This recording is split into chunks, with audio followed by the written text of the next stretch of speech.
hunt is over as the 17-year-old accused of shooting another teenager and exchanging gunfire with Lee County Sheriff's deputies is in custody, and his next court appearance is scheduled for April 11th.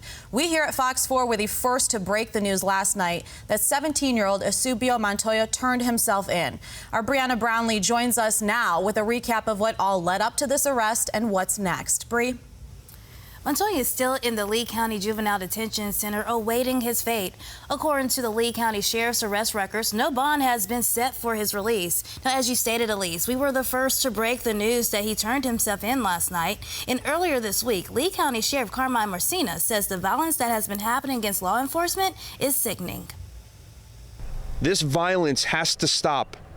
It has to stop. Is what Lee County Sheriff Carmine Marcina had to say after one of his deputies was shot at in Lehigh Acres. This is a week after one of my family members had been shot. LCSO says the 17-year-old Eusebio Montoya was on the run after he had a shootout with a deputy outside of a home on Gilbert Avenue South. You don't get to shoot at one of my family members and leave and run away. During that shootout, LCSO says Montoya shot a 16-year-old who was transported to a nearby hospital. The fact that he struck that juvenile that was in the car, they already have him for aggravated assault there with a deadly weapon. The charges for firing a gun at the deputy, that's attempted murder. Walt Zalisco is a private investigator and retired police chief. During the manhunt, he spoke with Fox 4 about his experience with these types of cases and expects Montoya to be in custody for quite some time. I feel like it's tragic.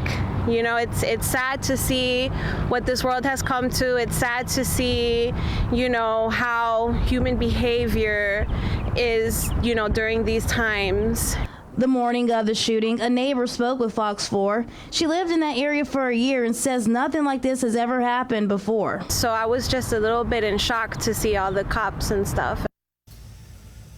After nearly 24 hours, Montoya turned himself into the Lee County Sheriff's Department. He is 17, so he was released to the Juvenile Detention Center. His next scheduled court appearance is April 11th. Elise.